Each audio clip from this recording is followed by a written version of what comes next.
በደንብ አድርጓት። እኔ ይሄን ጥያቄ ከመለሳችሁልኝ ቀጥታ ዛሬ ሆኖ ክርስትና እንቀበላለሁ። ይሄን ከመለሳችሁልኝ ነው ለእፎዬ ገላማ አድርሱልኝ። ከፈለጋችሁ ለየትኛውም የእምነት አባት አድርሱልኝ።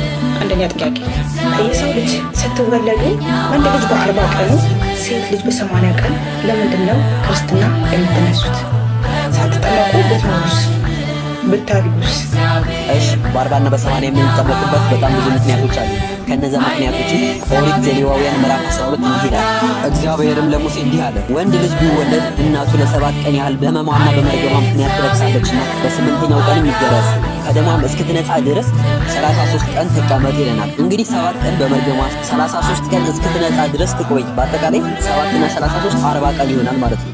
ስለዚህ ወንዶች በ40 ቀን በዚህ ምክንያት እናስቀምጣለን። ሴት ልጅ ቢወለድ በመርገሟ ምክንያት 2 ሳምንት ወይም 14 ቀን ትረክሳለች። እንዲሁም ከደሟ እስክትነጻ 66 ቀን ትቀመጥልና አሁንም 14 ሲደመር 66 80 ቀን ይሆናል ማለት ነው።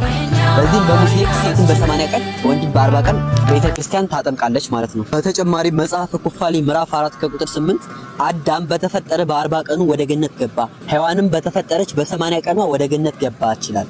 በዚህና በብዙ ምክንያት ቤተክርስቲያን በ40 እና በ80 ቀን ልጆቿን ታጠምቃለች ማለት ነው። እንዲሁም ከቻልን ግዴታ የምንጠመቅበት ምክንያት ዮሐንስ ምዕራፍ 3 ከቁጥር 5 ላይ ሰው ከውሃና ከመንፈስ ዳግም ካልተወለደ በቀር ወደ እግዚአብሔር መንግስት ሊገባ አይችልም ይላል።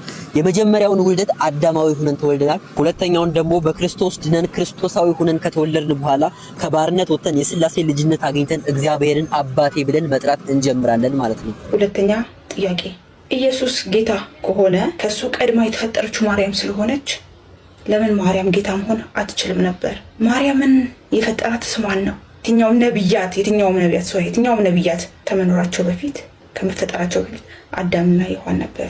አባታችን አዳም ለምን ጌታ መሆን አልቻለም?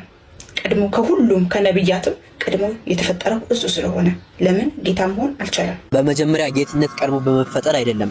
ሲቀጥል ማርያምን አበጃጅቶ የፈጠራት ኢየሱስ ነው። ዮሐንስ ምዕራፍ 8 ከቁጥር 56 ላይ እውነት እውነት እላችኋለሁ አብርሃም ሳይወለድ እኔ አለሁ እንዳለ፣ ቆላስይስ ምዕራፍ 1 ከቁጥር 15 ሁሉ ዓለማት በኢየሱስና ለኢየሱስ ተፈጥረዋል ከፍጥረት ሁሉ በኩር ነው እንደሚልና ዕብራውያን ምዕራፍ 1 ከቁጥር 1 ላይ እግዚአብሔር አብም ዓለማትን በኢየሱስ እንደፈጠረበት ይናገራል ቃል ስለሆነ። ስለዚህ ጌትነት በመቀዳደም አይደለም። የማርያም ፈጣሪዋ ኢየሱስ ነው። ሶስተኛ ጥያቄ ኢየሱስ እኔ ጌታ ነኝ ያለበት ቦታ የቱ ጋር ነው? መጽሐፍ እንደሚል ኢየሱስ ጌታ ነው ብለህ በልብህ ብታምን በአፍህም ብትመሰክር ትድናለህ ይላል።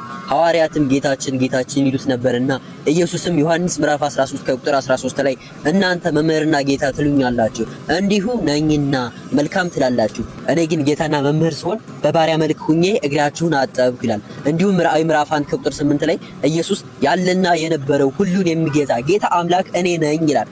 በተጨማሪም ራእይ ምዕራፍ 1 ከቁጥር 17 ላይ ሙቼም ነበር እነሆ አሁን ግን ከዘላለም እስከ ዘላለም ሕያው ነኝ፣ መጀመሪያውም መጨረሻውም እኔ ነኝ ይላል። እንግዲህ ከፈጣሪ ውጭ ማንም መጀመሪያና መጨረሻ እኔ ነኝ አይልም ማለት ነው። ሌላኛው ኢሳ አለይሂ ሰላም አሊያም ደግሞ ኢየሱስ ያለ እዝነትና ረህመት በሱ ላይ ይሆን? ክርስትና አባቱስ ማን ነው? የጠመቀውስ ቄስ ማን ነው? በመጀመሪያ ነብዩ ኢሳ እና አምላካችን ኢየሱስ ክርስቶስ አንድ አይደሉም። ሲቀጥል ኢየሱስን ያጠመቀው ሉቃስ ምዕራፍ 3 ከቁጥር 16 ላይ በዮርዳኖስ ባህር መጥምቀ መለኮት ቅዱስ ዮሐንስ ይባላል።